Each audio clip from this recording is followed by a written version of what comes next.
The numbers told the story. They always do.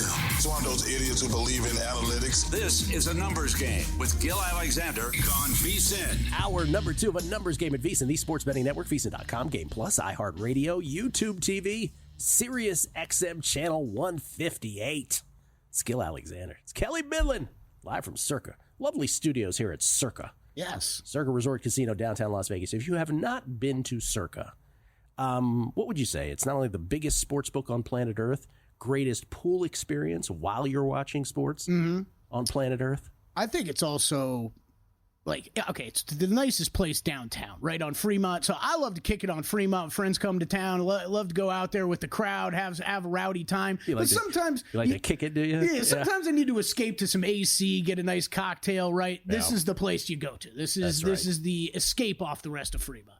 We get tweets at Beating the Book. Jack in a Prius 2.0. Just had a text exchange about the show with my bud and wanted to echo my words directly to you. A numbers game really is the best blanking show. Super informative, no BS. You just give the info and your voice is super soothing to the ears. By the way, hit this last night. What did he hit? He hit Mitchell Marner, game to reach overtime and OT goal score. Oh, and the Leafs-Bruins game.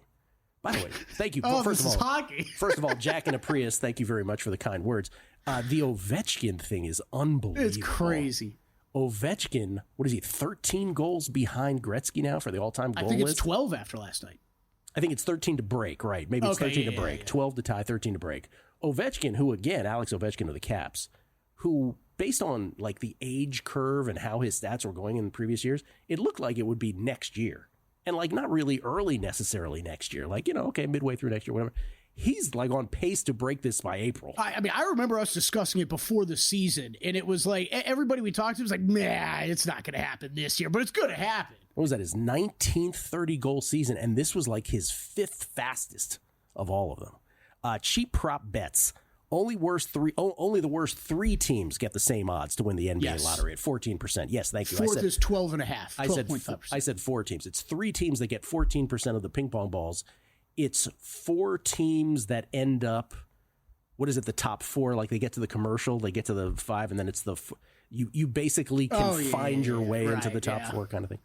Jesse Welch. Oh man, I'm going to continue throwing money away on SGA for Defensive Player of the Year in the same exact way I did for Wemby last year. Yeah, man, could be. Evan Klein. Medically speaking, he had bubble guts. That's right. Last name Nash. Kelley, come on, man. How did you not start that rant segment with the most emphatic, I'm sorry? Missed opportunity. Yeah. Primetime. Yo, I'm sorry. Angry Kelley Michael Bydlon. What's the CC stand for? Country Clubbin'. Angry Country Clubbin'. Kelley Michael Bydlon is the best. Jerry the best. All in on firing up joint tonight. See how I said that?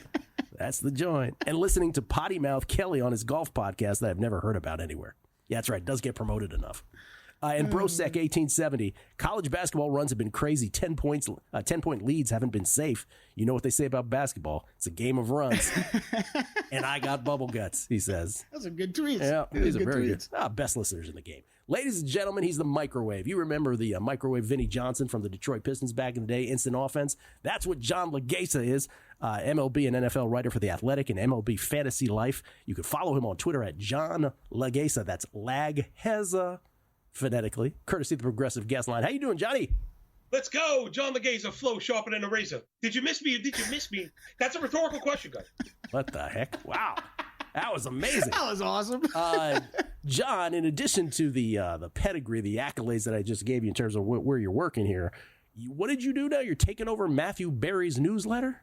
Yeah, there's this guy named Matthew Berry a lot of people know about. Hat tip to my guy, he saw to me. I've been writing the betting newsletter, and hey, like my mom used to say, if it's free, it's for me. So at Fantasy Life, you go under the betting tab, subscribe. Again, it's free. Baseball season 3 times a week, and we're doing team previews. I have my mix of a couple jokes. Today we covered the Sacramento Athletics of Oakland by way of Las Vegas. Today, if you're interested, you can check that out with my favorite bets. We break down some stats, how I like to go about it. And I actually mentioned these win bands to you. I mentioned to Kelley, a little interesting new wrinkle in the futures market. Oh, I mentioned it the other day when I was talking about my Guardians underplay, that I liked a win band bet. I have them under 82.5, but I actually, at plus money, would not be upset with anybody. I think it was 74 to 79 wins was like plus 320. Don't hold me to the exact number. That's what you're referring to, correct? Yeah, I'm going to be honest. I'd love to go back and hear that, because I wonder about your take on being able to get really nice plus money, right? These bands are all 250 to plus 350. And a lot of them actually cover the baseline 110, which a lot of work goes into. And that line's been out for a month. So it's been vulnerable to movement. So I don't want to say it's settled, but it's mostly settled. And you get to cover it with a 2-game cushion in each direction. I was talking about the Texas Rangers today. They're set at 85.5, which is exactly what it took to get into the playoffs last year. So you start thinking, well, I like the Rangers because, they're a pretty talented team on both sides of the ball. Do you like the over? It's minus 110. I don't really like to hang minus 110 for 6 months. So you look at to make the playoffs. That was minus 125. And it turns out the win band was 83 to 88 at plus 260. So if it's a 52.5% implied probability to either side for the over or under, that drops down to 28% to kind of hit that cluster, which, again, if you believe the lines are pretty sharp, that math checks out. Yeah, and you know what they have here at Circa? And I'm just, as you're talking, I'm checking this out now on my Circa app. They have, in the same way that they have alternate season win totals in the NFL. I was just going to ask about that. They have these for baseball. So not quite the bands you were talking about and I was talking about. Close. But they have. That's awesome. I'm trying to identify exactly how many games it is to each side. Is it like 6 games one way or the other? I think so. The Guardians, let me use my Guardians one, it's 82.5. So they have an 87.5 and they have a 75.5. So what is that? Could run the upside. If you could run the upside for a team like Texas, I mean, theoretically, the problem with Texas on paper, they should be like a top 3 overall team. Everybody knows the injuries are a concern, right? Between DeGrom and Eovaldi, I think they have got 5 Tommy Johns in the rotation. Corey Seager's always missing time. It's just part of the game. But if you could run it up, because one of the problems with the 83 to 88 I was just talking about is this team could win 92-95 if they stay healthy. I mean, listen, if you get 30 games from DeGrom, he's the best player in baseball running away. Right. So I like that. Although if people are looking at the bands, you could have got that upside for plus 360. You have to split those bets, but you still get a pretty nice return if you hit. Again, a little cushion to the downside and then all the way up to the upside. So I always like how you guys are willing to be malleable. Some people very set in their way. It's either over or under. Well, this is the beauty of baseball in particular, right? I was talking about this yesterday. There's so many different ways to bet so many things. So just using my Guardians one, under 82.5, if you wanted to play them under 75.5 at Circa, you get at plus 215, but that 74 to 79 band that was available at DraftKings is plus 320, so you have to decide for yourself what's the best way to bet what what your conviction is. Right. Well, that's where that next kind of layer, that second order thinking of analysis comes. Yeah. A team like Cleveland, for me, it's very hard to picture them bottoming out because they have such a strong track record of pitching development. The Sneetches on beaches go in without a star and they come out with one. Yeah. But it happens all the time. They've been known to kind of have these reclamation projects that do work out.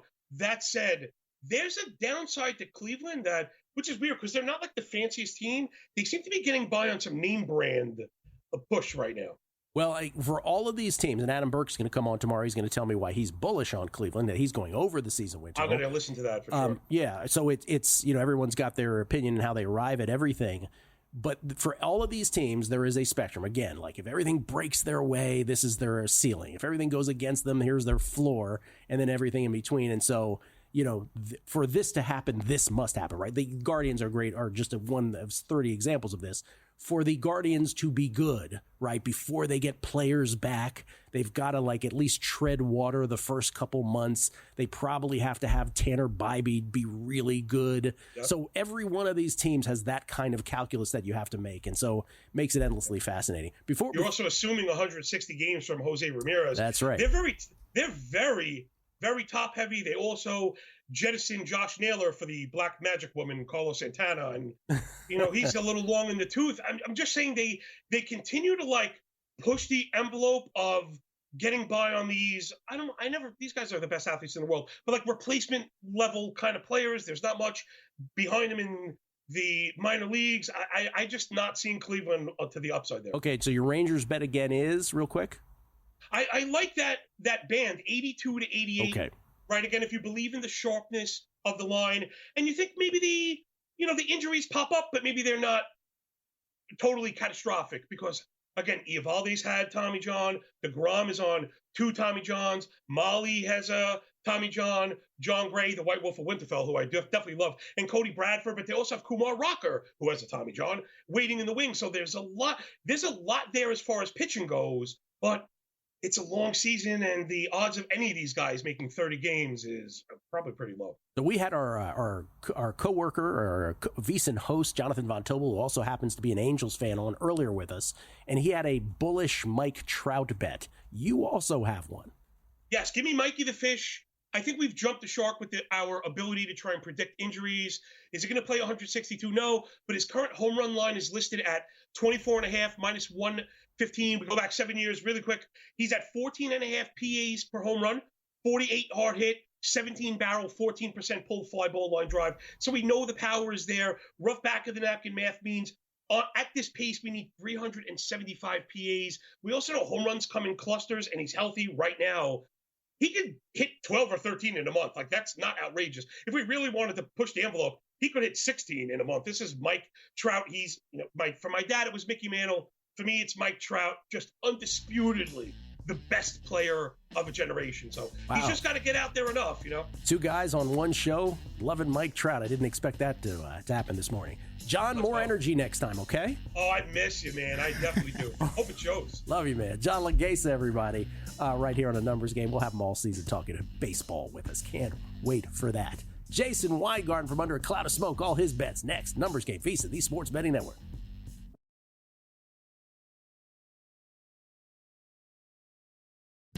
A Numbers Game on VSiN, the Sports Betting Network. Back on A Numbers Game, live from Circa. Hey, VSiN fans, it's time to plan your next Vegas getaway. Circa Las Vegas owner Derek Stevens offering you 15% off at 3 incredible properties: Circa Las Vegas, the D, and Golden Gate. Whether you're lounging by Circa's stunning rooftop pool or enjoying all the excitement Vegas has to offer, you'll save big with promo code VSiN15. Book your stay now at circalasvegas.com and use VSiN15, that's VSiN15, to get 15% off. Your Vegas adventure starts here. We haven't been back to the D, man. We should go back there one day just for, giggles. I was there for the Circa Billions check presentation. Oh, yes. And I was told later that perhaps it would have been nice if you were there, Gill. Actually, I was told that while I was there. You were the one who told me. Like it was my fault for not bringing you. You were the one who told me afterwards. I'm like, well, all they had to do was tell me that'd be nice that I was there. As so many people have discovered Survivor or just discovered Circa Survivor through this show. Yeah. Perhaps it would have been nice of me to be there. It was very cool running into a bunch of people that regularly listen and watch the show. I mean, Todd Bubba Horowitz and I had a long conversation. Yes. Like, I just ran into a bunch of people. It was great. We're going to get Todd on. Yeah. This week or next week? Next week, I probably. got Monday circled, but I'm going to text him. All right. Kelley and I will just book guests while the show's happening. Or they'll book themselves. Yeah. Or in the case of Adam Burke, they'll just tell us they're going on. We get texts and we get tweets. Apparently, Zach Cohen was on both of my picks as well, Chilich and Joint. Yes. He says is already, you two are in lockstep today on those two. Lockstep, baby. Chilich, that price made no sense. Chilich wins earlier on at plus 123. Joint this afternoon. Okay, we get tweets at Beating the Book. Los Vegas 514. Yo, don't forget, Circa has the absolute best cumin lollipop lamb chops at 8 East on planet Earth. Scrumptious. Wow. Let me tell you, at 8 East. Yeah, you've got a trick there, huh? Yeah. Well, it's not my trick, but I get the brisket fried rice, but I order it, what's my man's name? Vital Vegas style. Vital Vegas style. Vital Vegas is one of the great sort of Las Vegas follows on Twitter. And what that does is it adds chicken into it. Okay. All right. Fake follower 247. I love Ovechkin too. He had 2 goals towards a hat trick and Caps ahead 6-2 on Sunday. They just keep feeding him the puck, and he got last goal scored with 2 minutes to go. He had a hat trick the other night. He scored the Caps' lone goal in their loss yesterday. Alex Ovechkin, the great 8, on his way. One would imagine now, perhaps this year, on pace to do it in April. for the most goals of all time, topping the great one, Wayne Gretzky. Wayne will always be the best. He always will have the most points for sure in NHL history. That will be broken no time soon, not in our lifetime probably. But in terms of goals, it looks like Alex Ovechkin will get there soon. Vegas J. Anyone else having issues with a numbers game no longer recording on YouTube TV? This is the second one about YouTube TV. Seems eerily similar to what happened to Follow the Money a couple months ago, he says. Ryan Hyatt, you know what day it is? It's Bill Crackman Eve. 24 hours from now, he'll be educating America on VSiN with Gill and Kelley. Please dress appropriately and observe all warning signs. Brian Ortega coming up for Oscars. But first, from under a cloud of smoke in Southern California, ladies and gentlemen, courtesy of the Progressive Guest Line. You can follow him on Twitter at Spreadopedia. It's Jason Weingarten. How you doing, Jason? Pretty good. Pretty excited to be back talking about baseball. What do you got? What are you betting, man? What are you thinking? Well, it's pretty nice. I actually like this time of year a lot. You get the college baseball, you get the tournaments about to come up, conference tournaments, you get spring training, a lot of stuff to get back into with baseball. First week of spring training, I'm not doing a ton. One of my favorite things to do, I'll let you in on, is during the Dodger games. Usually I got to go out and run errands. They start around noon on the West Coast. So I get in the car, I turn on the AM radio, and wouldn't you know it, the AM radio feeds ahead of live betting. So I just sit in my car, go do my errands for an hour and a half, and I press a button on my phone to live bet every time somebody scores a run. And it's the easiest $750,000 I make a day, driving around doing the work I got to do normally. So that's kind of where I'm at right now. How's your February going? That's great. Let me just also clarify. Jason said $750,000. He means $750 to $1,000 a day, not $750,000, not $750,000 a day. So wait, so you're saying the AM radio feed is ahead of your live betting on a certain app, on a certain book, at a certain book? It's more than one, but yeah. Okay. I actually think this could be scaled to probably most, if not all, spring training games. I just don't have time to sit in my car listening to the radio for every game, but I try to do it for the Arizona slate. Because during the regular season, if you're even in the ballpark, they've gotten way better at this, right? That way better at getting ahead of it, live betting wise. I mean, it's still. I actually think AM radio is the best source for if you're trying to front run live betting. I prefer AM radio. Okay. All right, but spring training is its own thing for sure. I used to love betting spring training. I know I've told you this story before, but I used to get praise down in South Florida from like some of the old school MLB writers because of how early I would show up to cover spring training. And in the back of my mind, I'm like, no, I'm just waiting for the manager to post the lineup outside the door so I can bet it today. Like that's all I'm waiting for.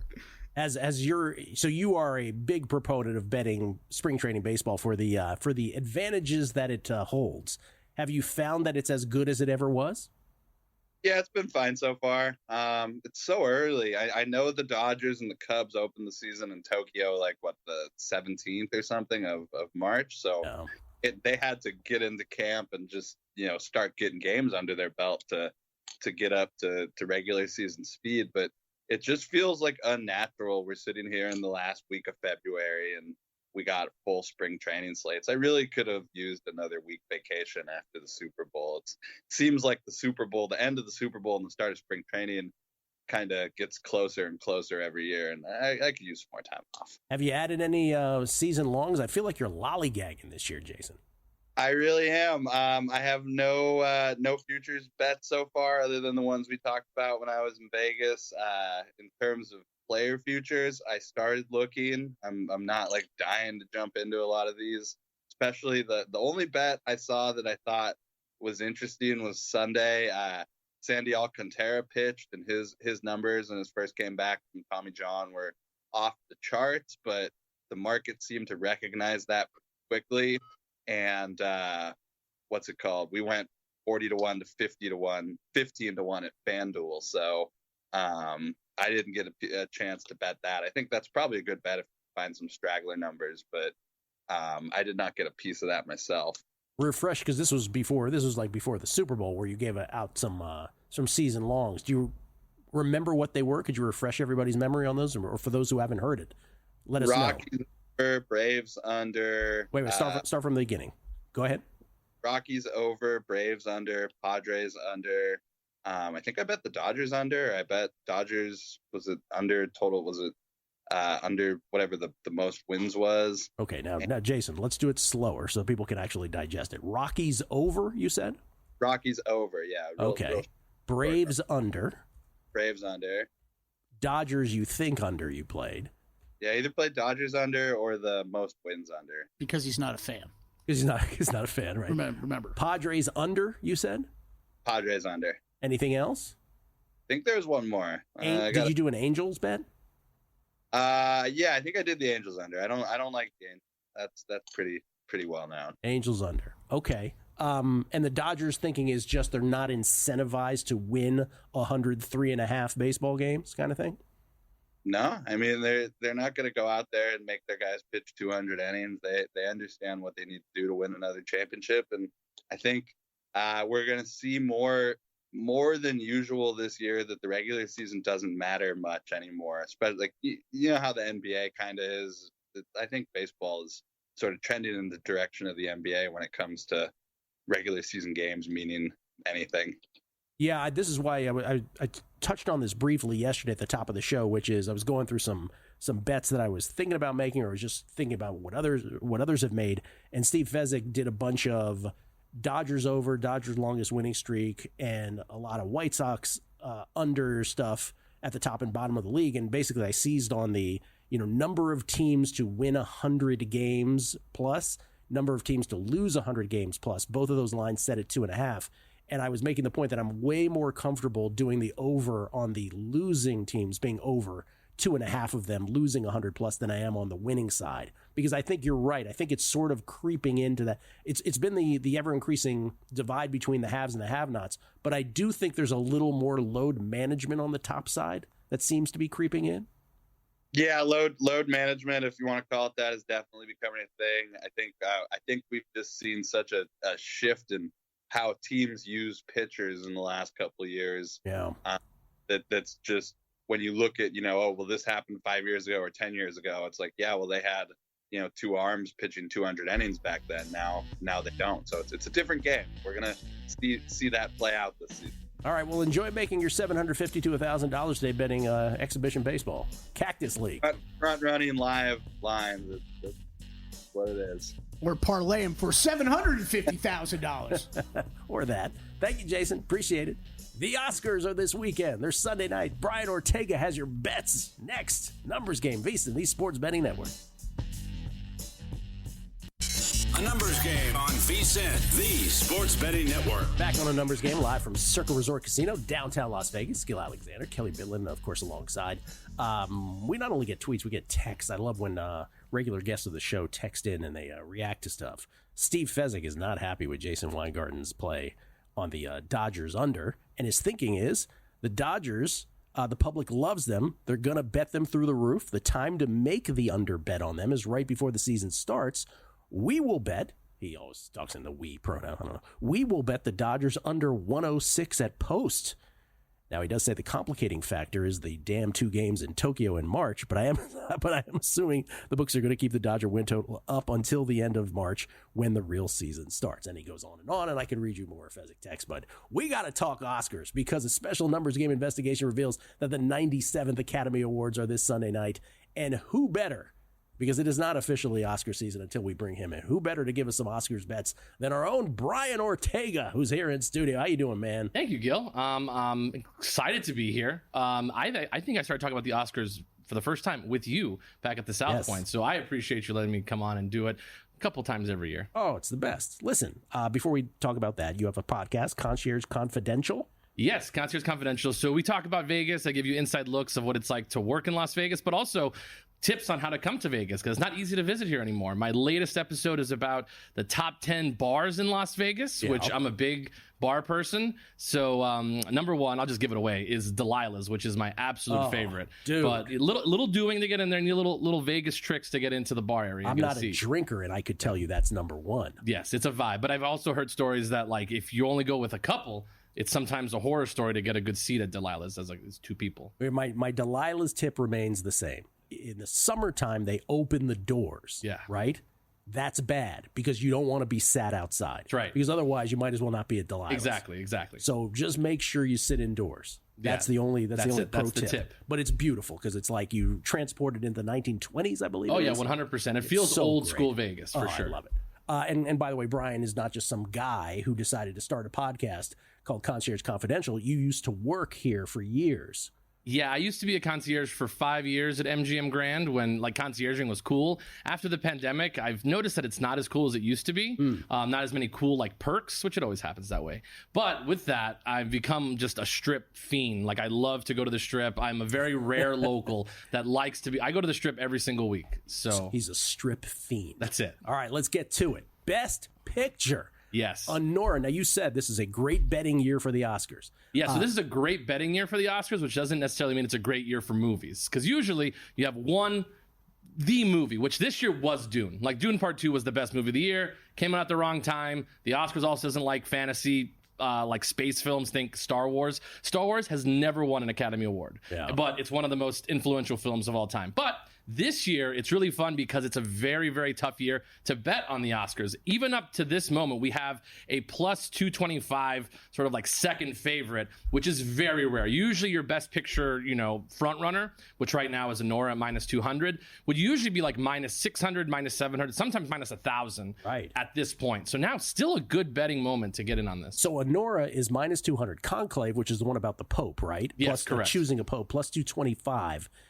Correct me if I'm wrong, because I have seen none of these, by the way. Because I don't know if you know this, but I'm immersed in sports betting 24/7, 365. But was Amelia Perez, was that the favorite at one point? It was very close. It has the most nominations. It has 13 nominations currently, which nobody understood. It's honestly one of the worst movies I've ever seen of the year. And I saw The Substance, which most people don't like. The Substance, which is Demi Moore's film, which we'll talk about later. Yeah. But Amelia Perez had a lot of turmoil during the Oscar season. The lead actress, Sofia Gascon, had some really bad tweets that came out.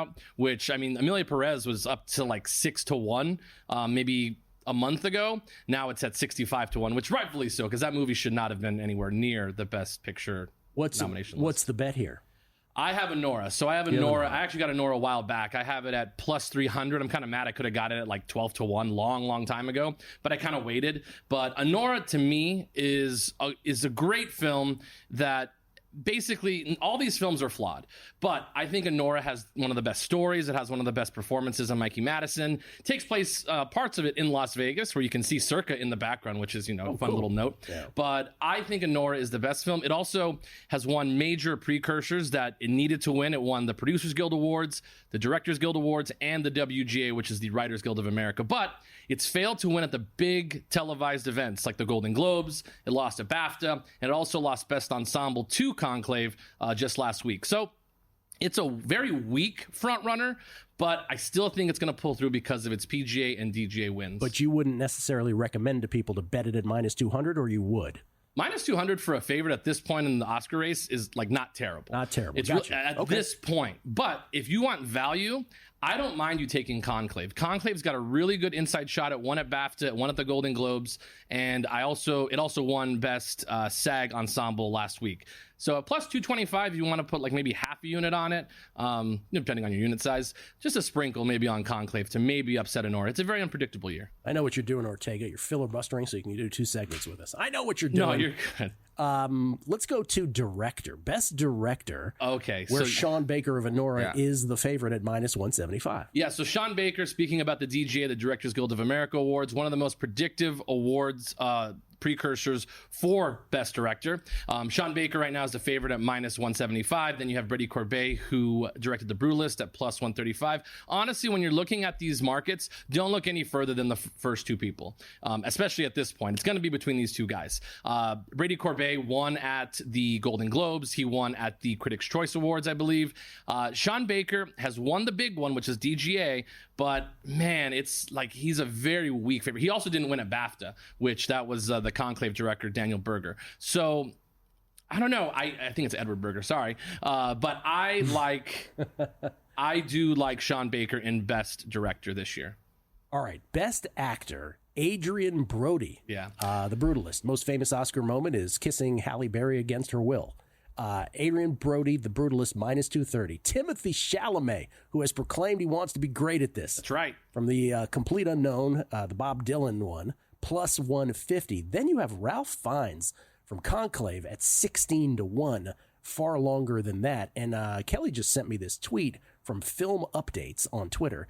2 separate Oscars voters said that they didn't vote for Ralph Fiennes because he won before. What does this feel like? This feels like voter fatigue on Jokic and stuff like that. So, by the way, they both believed he won an Oscar. Listen to this. They both believed he won an Oscar for Schindler's List in 1993, which he didn't. Correct. He did not. So you kind of just go with it. I know, like, this, somebody sent me this the other day, and I was like, well, you know, it's kind of like when people like complain about the best comeback player of the year in the NFL and also like the NBA, like MVP or, you know, comeback player stuff.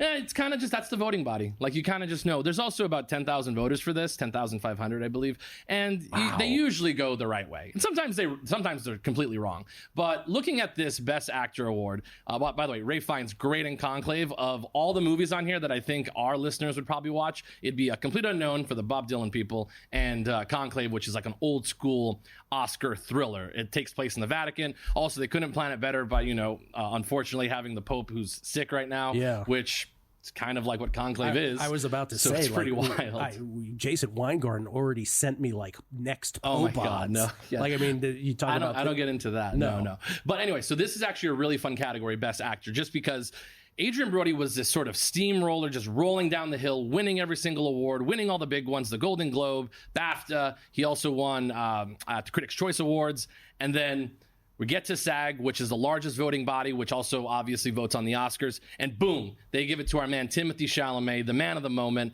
And I have a Timothy Chalamet ticket at plus 200, so I got this a while back. The Academy really likes when you, do a real person. So he's doing Bob Dylan, and also a musical. So a movie musical with a very, very prominent American figure. I still think Adrian Brody built up enough sort of, what's what I'm looking for, like collateral to get to the Best Actor on Sunday. But I still like Timothy Chalamet to sneak in. And I also saw this stat that 18 of the last 20 Oscars for Best Actor who've won SAG have gone on to win Best Actor. But this could be a weird year. But I have Timothy Chalamet at plus 200. It's going to be a tight race for Best Actor. So you are kind of recommending Chalamet, but kind of not. Yeah, just because it's like based on the math, he should win, like in terms of like the SAG thing. But Adrian Brody is sort of just one going away. Demi Moore is winning Best Actress? Yes, I would say Demi Moore is most likely going to win Best Actress. She did lose at BAFTA, which was sort of a stumble. I have Mikey Madison, who I think puts in the better performance. Demi Moore had a great Golden Globe speech, which helped her during Oscar season. Demi Moore for Best Actress. Screenplay to take us out. So Best Original Screenplay is going to be maybe like one of the bigger upsets of the night. Nora won at the WGA, which has won 6 of the 10 Oscars it's matched in the last 10 years, 6 of the last 10. A Real Pain at 5-1 has won in all of the big categories on television networks. So at BAFTA, it also won at the Independent Spirit Awards, which both times went up against Nora and beat it. So if you're looking for a long shot bet, I do like A Real Pain at 5-1. Nora, I think, still wins, but as a little long shot, I have money on A Real Pain. Ooh, A Real Pain. Yep. Best Original Screenplay, 5-1. Brian, thank you. Thank you, Gill. I appreciate it. Brian Ortega, once again, Concierge Confidential, the name of his podcast, wherever you get your podcast.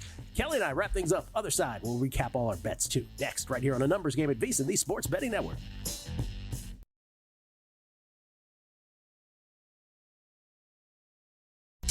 A Numbers Game on VSiN, the Sports Betting Network. Back on A Numbers Game, we get tweets at Beating the Book. Always appreciated. All the feedback. Best listeners in the game. The Numbers guys. Love Jason Weingarten. Always disappointed when his camera isn't on, and why is his avatar blonde on blonde era Bob Dylan drinking out of a happy Valentine's Day mug, just keeping it 100. Well, there's a lot going on in that tweet. Yeah, it's a lot of good questions that have taken me 6 years to try to figure out and still don't have answers for. Yeah, my favorite Jason is the tracksuit Jason. Yeah. With full chest hair displayed. That's pretty common.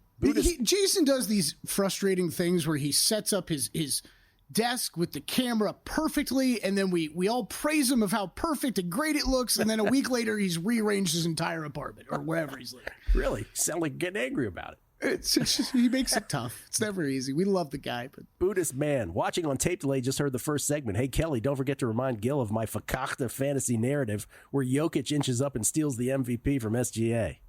Yeah, I don't know. Seems like they're tired of giving it to him. D-Gen Southern Gen. Hearing Jason sound like he said he's making $750,000 a day betting spring training made me think for a brief moment that perhaps Jason was the bettor that Al Leiter was moaning about to Congress a few years ago. Do you remember that? No, I don't remember. Al Leiter was like, he can bet on a pitch and make $500,000. Remember, I was like, what are you talking about? What was his point? He hated the scourge of betting into baseball. And as an example he gave to Congress, he said that people could make $500,000, something like $500,000 on a pitch. Yeah, it's like he had no idea what he was talking about. Like, what was that, Uncut Gems, when he's putting in the same game parlay? And it's like, I want the Celtics to win the tip. And it's like, where can you bet that at? That was the first thing I said in that movie. I'm like, this movie's done for me. He's betting the tip. Chris Heath, I've had success getting ahead of live lines with my bunny ears. CBS works better than Fox and ABC. These are really fascinating things to hear, but also like how messed up is the way we consume games right now, if that's the case, right? Jason's riding around in his car, listening to AM radio. We got rabbit ears. Like, what are we doing? Yeah, here in Vegas again, what were we like Cox Cable? We're like 45 seconds behind the game. Yeah, 45 seconds. And for baseball, what, like 6 teams blacked out or something like that? Oh, don't tell me about that. It's a whole other thing. And finally, New Jersey, New York. True story. First year, the Oscars odds were posted legally in New Jersey. The day the odds were posted, a guy walked into William Hill at Monmouth, asked for the odds sheet, and max bet Green Book Best Picture. When asked by staff after the fact, he said he was an Academy voter. Odds were pulled down later that day. Certain regulars may or may not have had bet that before odds were pulled after being told by the sportsbook staff they were friendly with. Yeah, these things do. There was some director thing, do you remember, several years back where the director odds shifted dramatically right beforehand as stuff is open to? That's a great story, because what would Gill Alexander do in that situation? Because that is this is too good to be true moment of like, okay, like you see this guy make the bet and then you hear him explain that. Like, if I overheard that just being in the sports book, I might bet it, but it wouldn't be anything big because I wouldn't believe it. But they wouldn't let you. But that's the thing about all these limits are so small anyway. That's a good point. That it's like that's the first thought to shoot in your head. Like, is this really worth it for $250 if you're even lucky enough to get that? Which brings us to our best bets of the day, courtesy of G Bank, the official bank of VSiN. Every show recapping all the bets made on the show. Mine once again, Maya Joint. At plus 104, 18-year-old Australian up against Donna Vekic later today in Merida, Mexico. We also have that other one with Korea up a set, ready to close, that I gave out yesterday. But the one that is pending that hasn't begun, Maya Joint, plus 104 versus Donna Vekic. Kelley. Yeah, one NBA play for me tonight right now. Blazers laying 5.5 against the Wizards. Betting the Blazers again. It feels gross again, but going up against the Washington Wizards that are, newsflash, not a good basketball team right now and sitting a lot of people. So, yeah, Blazers and Raptors were kind of my over-win total plays during the All-Star break. Think they're going to end up stumbling into a few more wins than they probably want to. I will echo JVT sentiments on the Knicks. I haven't done anything with them yet, but man, it is fade the 76ers right now like nothing else. So waiting on Karl Anthony Towns news. They might be I rarely parlay NBA, but I might throw them in a money line parlay. We're not going to talk about the Warriors, are we? I know it was Charlotte yesterday, but what, 6-1 now since Butler's there? Mm-hmm. Draymond saying they're winning the NBA championship. The Lakers and the Warriors are the most fascinating teams to watch here throughout the rest of the regular season, because I think there's so many questions. Man, I would love to see a playoff. A Warriors playoff run would be so awesome. Yeah, with the obvious question being, how good can this team be? Because I don't know. Yeah. JVT was on earlier. He said Mike Trout 66-1 to lead the major leagues in home runs. His thinking, once again, is, hey, he gets it. Mike Trout is perennially injured. But if somehow Mike Trout has a season where he's not, 66-1 is an awesome number. So I get the thinking. Again, the last time that Mike Trout had 500 at-bats in a season was 2016. That's unbelievable. I think I'm going to tail JVT and Laghezza on both those Trout bets. God, that is amazing it's been that long since Trout has had a season with even 500 at-bats. By the way, the only 600 at-bat season he's had since 2011? Only one time in his whole career? Is that true? 602 back in the day? I mean, I'll have to look that up. How many games do you think they're baking in for injuries for him for when you're talking a 24.5 home run prop? It's a great question. You know what I mean? But like they're baking in. You're definitely banking in. You're definitely double banking digits? in. Oh, for 20, sure. 30? 30 comes to mind. Yeah, like that's I'm kind of with John and JV. I'm with both Johns. I would gamble on him just being a little bit more healthy. Yeah, but first 500, last 500 at bat season, 500 plus 2016. Before that, he had a bunch of 500s and won 600. Matty Cox, only one playing college hoops tonight. He's on Arizona. Tommy Lloyd's guys laying 15.5 versus Utah. He thinks Arizona just smacks them. So that's Matty's pick. And then John Laghezza, he also, strange thing, woke up this morning, didn't think we'd have two guys on Mike Trout. Yeah. He's got Mike Trout, 25 plus homers at minus 115. That's the over 24.5 at minus 115. And then, oh boy, Brian Ortega came through. Brian Ortega always, it's Oscar season. That's how you know it when Brian Ortega shows up. And he had several Oscars bets. The Oscars this Sunday night. The sexiest of them all, Best Original Screenplay, A Real Pain at 5-1, plus 500 on A Real Pain in the category of Best Original Screenplay. He also has plays, which are not quite as, frisky, but he's got a Nora in pocket. It's at minus 200 right now for Best Picture. Brian's explanation was minus 200 is not a terrible number for a favorite this close to the Oscars in that category. He also has Timothée Chalamet, Best Actor at plus 150. Timothée Chalamet is the second shot. Adrian Brody is the favorite. And then for Best Director, he's got Sean Baker at minus 165. Those are your G-Bank best bets of the day, courtesy of G-Bank, once again, the official bank of VSiN. And don't forget, once again, that G-Bank is upping the ante with up to a $750 bonus for new G-Bank Visa Signature Card customers. First, new customers who spend $1,000 on eligible purchases within 90 days from account opening receive a $250 bonus. In addition, if you spend $50,000 on gaming and sports app loads within the 30 days of account opening, you'll receive another $500 bonus. That's potentially a $750 bonus. Apply now at VSiN.com/GBank. That's VSiN.com/GBank. Subject to credit approval, terms and conditions apply. Why didn't we update your golf there? We should have updated your golf. Because I forgot. Because Kelley forgot. That's the simple answer. Because Kelley forgot. Outrights for the Cognizant Classic. Shane Lowry, Daniel Berger, Sepp Straka, Alex Smalley, and Michael Kim.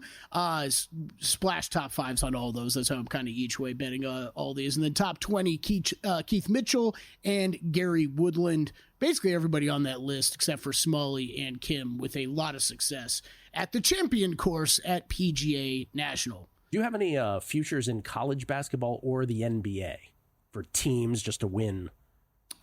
Great question. Okay, college basketball, no. NBA, it's all win totals. All win totals, and of course, I have a lot staked on the Thunder to win the Western Conference. What's your number on that? Plus 115 and plus 110. I think anything at plus money is still a good bet. I think the most books have gone to like minus money now a little bit. Ooh, if I come to you from the future and I say, guess what, Kelley? The Thunder didn't get to the finals. Yeah. They don't win the Western Conference. Who's the team that did? The LA Clippers. What? Yeah. Really? Clippers. It's the one year we're not talking about them at all. They quietly have had a top 5 defense basically all year long. That's why Zubac, I just bet for Defensive Player of the Year. Harden has played great. Kawhi's finally getting in regular games. As long as there's nothing wrong with Norman Powell's knee, which is becoming a thing, he'll miss another game today. Man, I like this team. I think they're well put together. Watch out for the Lakers and Warriors, though, I will say. Those are some high-ceiling teams that I have no idea how good they are. Clippers right now 6th in the Western Conference. Really just flirting with the play-in at this juncture. Interesting answer. Stormy is next with Money Moves, followed by Prop Points with Nick and Jeff, and then Make It Rain with Adam Shine. It's VSiN, the Sports Betting Network. Enjoy.